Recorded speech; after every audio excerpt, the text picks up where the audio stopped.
ये मैं आपको महत्वपूर्ण प्रश्न लगवा रहा हूँ। इन प्रश्नों का आप प्रयास कर लें। ठीक है। एक प्रश्न ये है,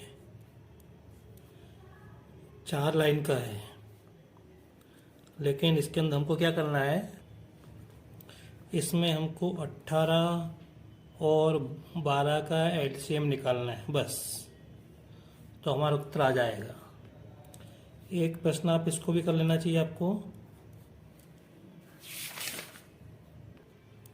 ये जो 2 लिखा है पेज नंबर 16 पे, इसको आप ध्यान रखें, ये वस्तुनिष्ठ में आ सकता है।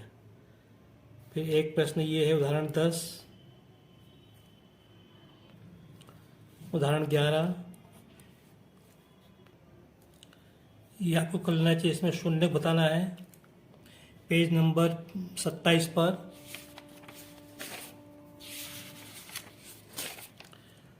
और ये प्रश्न आपको देखना है, इनको हल कर लेना है। और इसी प्रकार ये उदाहरण 1 में ये 2 नंबर का प्रश्न आ सकता है, आते हैं वो। ये उदाहरण 2 और उदाहरण 3 पेज नंबर 33, पेज नंबर 14 पर, पेज नंबर 34 पर उदाहरण 4। यहाँ पे सभी प्रश्नों को देख लेना चाहिए आपको। ये जो संबंध है ये आपकी जानकारी में होना चाहिए, इसको आप ध्यान रखें।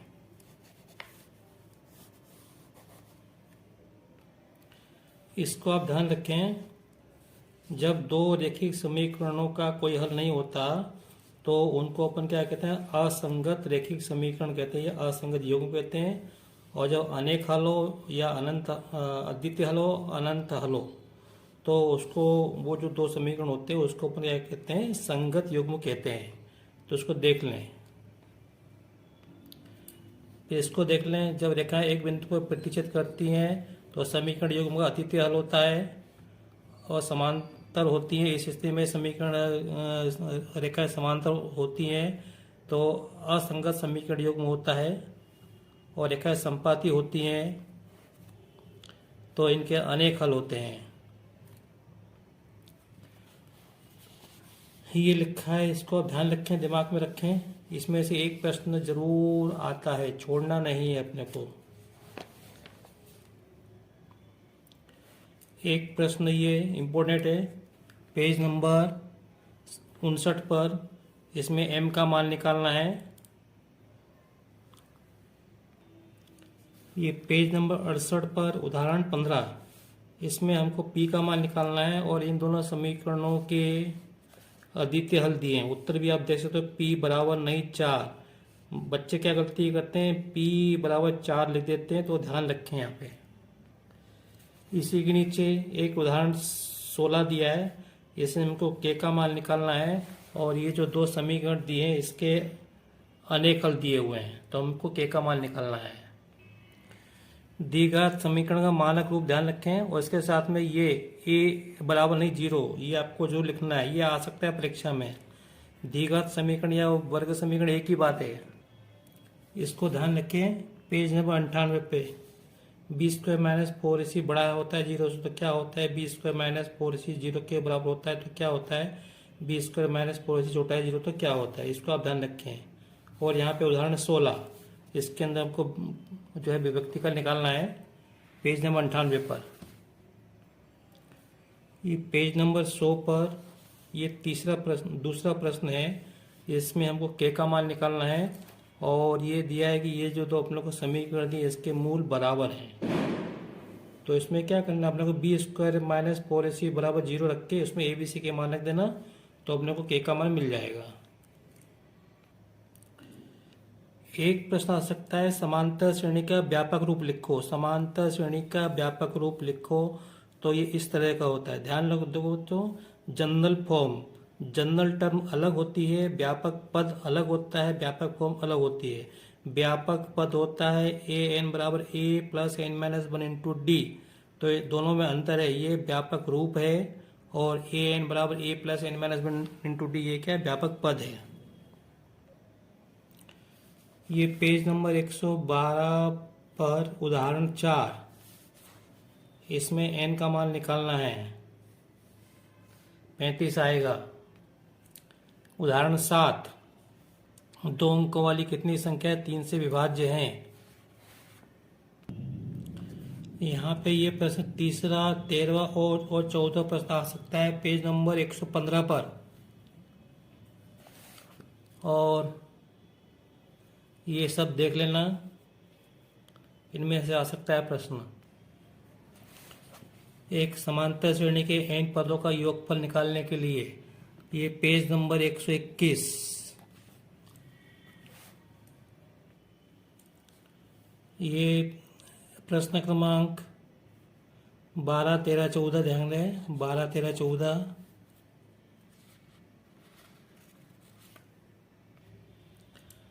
यहाँ से समरूप आकृतियों की परिभाषा। समरूप आकृतियों की, दो समरूप आकृतियों के आकार समान होते हैं परंतु इनके आमाप समान नहीं होने आवश्यक नहीं है। तो ये समरूप आकृति की परिभाषा है। ठीक है, बहुभुज समरूप होते हैं जिनके संगत कोण समान हो और उनकी संगत भुजाएं एक ही अनुपात में हो। ठीक है, तो बहुभुज के समरूप होने के लिए ये दोनों प्रतिबंध आवश्यक है। लेकिन त्रिभुज में कोई से भी, इन दोनों में से कोई भी एक प्रतिबंध लागू हो तो दोनों त्रिभुज क्या होते हैं, समरूप होते हैं। पेज नंबर 135 पर प्रश्नावली 6.3, इसके अंदर ये जो है रिक्त स्थान दिए हैं, ये हमको छोड़ना नहीं है, सब देख के जाना है।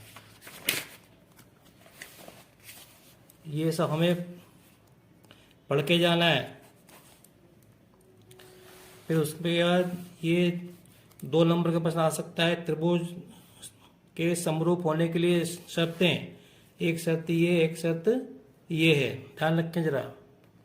ये थेल्स प्रमेय का कथन है। थेल्स प्रमेय और पाइथागोरस प्रमेय का कथन आ सकता है परीक्षा में। इसी को अपन क्या कहते हैं, आधारभूत समानुपातिकता प्रमेय भी कहते हैं। कथन आएगा तो केवल हमको इतना लिखना है बस। अगर सिद्ध करने आएगा तो हमको ये आगे चित्र भी बनाना है। हमको प्रश्नावली 6.2 पेज नंबर 142 एक भी प्रश्न छोड़ना नहीं है।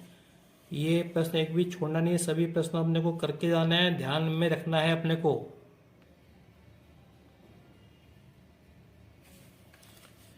ये प्रश्न प्रश्नावली 6.3, ये प्रश्न हमको देखकर जाना है। और प्रश्न क्रमांक 2 पेज नंबर 153 पे ये हमको ध्यान में रखना है, ध्यान देना है इस पर। पेज नंबर 155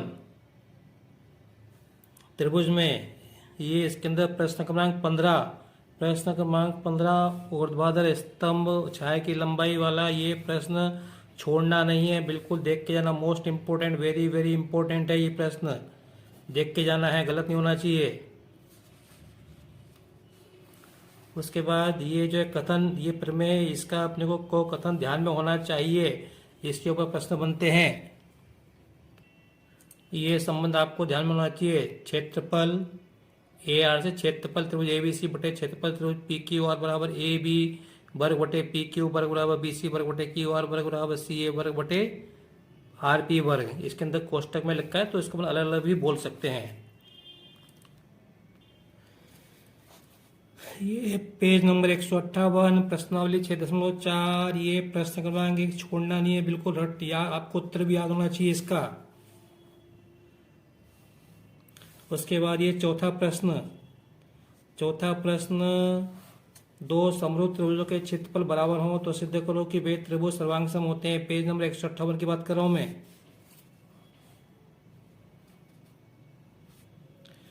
उसके बाद ये 8वां 9वां प्रश्न वस्तुनिष्ठ, ये भी परीक्षा में आए हैं तो ध्यान रखना है इसको। ये पाइथागोरस प्रमेय, एक समकोण त्रिभुज में कर्ण का वर्ग शेष 2 भुजाओं के वर्गों के योग के बराबर होता है। ये पाइथागोरस प्रमेय कहलाती है। अगर ये आए तो इतना कथन हमको लिखना है इसके अंदर। पेज नंबर 162 उदाहरण 11, छोड़ना नहीं है, बिल्कुल ध्यान से आना। पाइथागोरस प्रमेय, उत्तर भी याद होना चाहिए। आप उत्तर ये आएगा जिसे देख के जाना। चित्र भी दिया हुआ है। पेज नंबर 165, ये चौथा पांचवा प्रश्न, छठा प्रश्न, और यहाँ पे 9-10 प्रश्न, 9-10 और ये 12 प्रश्न देख के आना। 9वां, 10वां, 12वां प्रश्न ये आ सकते हैं परीक्षा के अंदर। उसके अलावा देखो ये प्रश्नावली 6.5 पेज नंबर 164, ये पहला प्रश्न ये भी आ सकता है। ये RHS कसौटी क्या होती है, तो ये लिखा है इसके अंदर RHS कसौटी। निर्देशांक ज्यामिति पेज नंबर 174, दूरी का सूत्र ये रहा, डिस्टेंस फार्मूला, दूरी का सूत्र, और साथ ही मूल बिंदु से दूरी का सूत्र, इसको भी देख लेना, भूलना नहीं। ये सूत्र क्या है, मूल बिंदु से दूरी, किसी बिंदु की मूल बिंदु से दूरी का सूत्र ये होता है। पेज नंबर 176, उदाहरण 4 देखो कितना सा है, उत्तर भी याद होना चाहिए आपको। x - y बराबर 2, ऐसा ही अपने को एक प्रश्नावली में भी दिया हुआ है प्रश्न। ये 7वां, 8वां और 9वां प्रश्न ये कर लें। 7वां, 8वां, 9वां प्रश्न पेज नंबर 178, दूरी संबंधित। उसके बाद विभाजन सूत्र देखो, विभाजन सूत्र क्या होता है, ये रहा विभाजन सूत्र, ये होता है ये, और ये दिया हुआ है विभाजन सूत्र। x बराबर m1 x2 plus m2 x1 बटे m1 प्लस m2, y बराबर m1 y2 plus m2 y1 बटे m1 प्लस m2। उदाहरण 6 पेज नंबर 180 पर ये रहा सूत्र, ठीक है। पेज नंबर 183, उदाहरण 10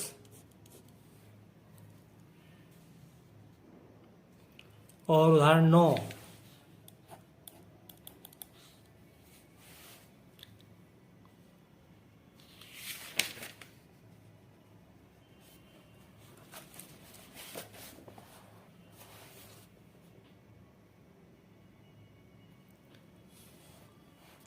ये प्रश्न पेज नंबर 184 पर प्रश्न क्रमांक 7, एक 5वां प्रश्न देख लेना।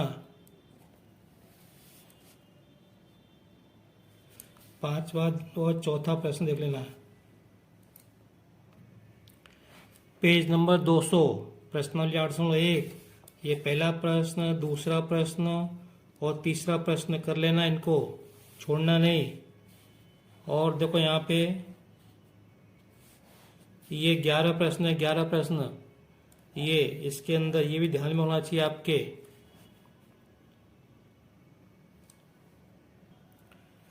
पेज नंबर 204 पर ये सारणी है, इसको ध्यान रखना। साइन कोस टेन के मान। फिर ये उदाहरण 6 देख लेना, उदाहरण 6 पेज नंबर 207 पर ये प्रश्न, चौथा प्रश्न देख लेना, वस्तुनिष्ठ में आ सकते हैं यहाँ पे।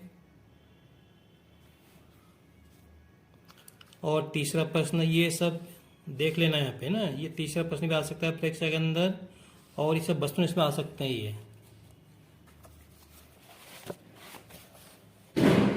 अगर आपको साइन कोस टेन के मान 30, 60, 45, 90 के मालूम हो गए तो आप इन प्रश्नों को भी आप हल कर सकते हैं। ये अब ये उदाहरण 8 देख लेना, उदाहरण 8,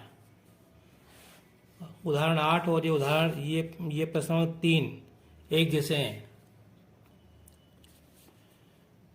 ये प्रश्न आ सकता है, दूसरा प्रश्न देखो, दूसरा, तीसरा, चौथा प्रश्न कर सकते हो आप।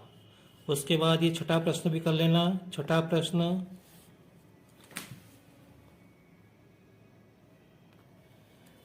ज्यामिति विधि से इनको सिद्ध करने के लिए आ सकता है परीक्षा में। Cos square plus sine square बराबर 1, ये या फिर ये आ सकता है परीक्षा में सिद्ध करने के लिए ज्यामिति विधि से। तो इसमें आपको समकोण त्रिभुज बना के सिद्ध करना है।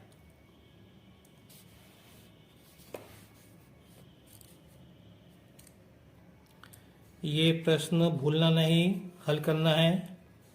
ये प्रश्न आ सकता है परीक्षा के अंदर। तीसरा, और ये प्रश्न आ सकते हैं।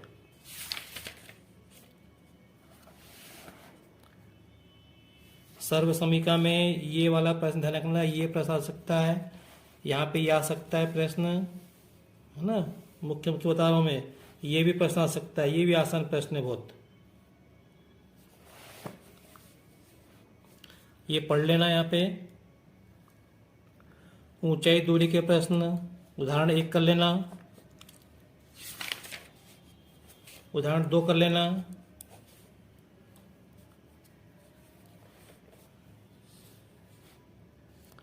उदाहरण 3 देख लेना, उदाहरण 3।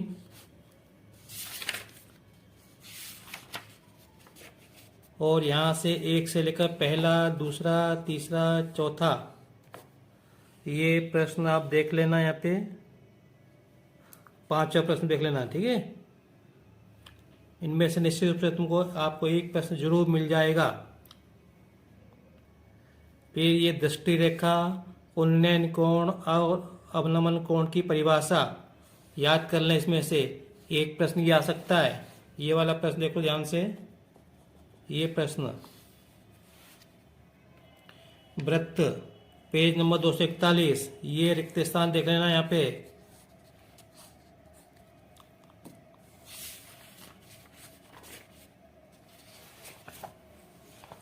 ये प्रश्न देखो, यहाँ पे पेज नंबर 232 पर। और ये प्रमेय बहुत इंपॉर्टेंट है। वृत्त के बाहरी बिंदु से खींचे गए स्पर्श रेखाओं की लंबाई समान होती है। ये पेज नंबर 233 पे, इसको देख लेना, ये आती है परीक्षा के अंदर।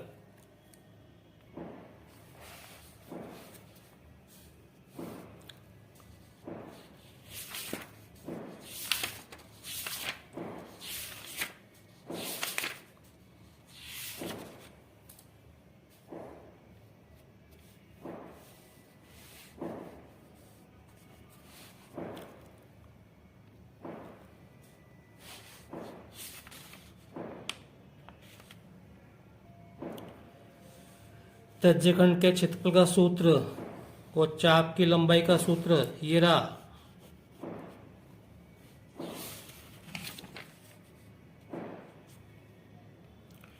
पेज नंबर 250, उदाहरण 2 देख लेना। त्रिज्यखंड का क्षेत्रफल निकालना है, ये निकाला हुआ है, ठीक है। पहला प्रश्न, दूसरा प्रश्न, तीसरा, चौथा प्रश्न ये, और 5वां 1 से लेकर 5 तक कर लेना, 1 से लेकर 5 तक। और ये प्रश्न जरूर करना, 8वां प्रश्न जरूर करना, 8वां प्रश्न, 8वां प्रश्न, 8वां प्रश्न घोड़े वाला, भूलना नहीं। पहला, दूसरा, तीसरा प्रश्न ये, ठीक है। इसमें ये 2 प्रश्न दिए हैं ना, ये पहला, ये इसका संबंध इससे है, तो तीनों प्रश्न भूलना नहीं। और एक प्रश्न ये उदाहरण में दिया हुआ है, ये प्रश्न छोड़ना नहीं।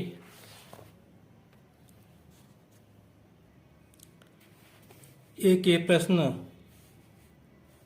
ये वाला प्रश्न देखो, ये दिया है, 14वां प्रश्न दिया है, इसको बेच से करना। बस आशा करता हूँ आप लोग परीक्षा में अच्छा करके आएंगे।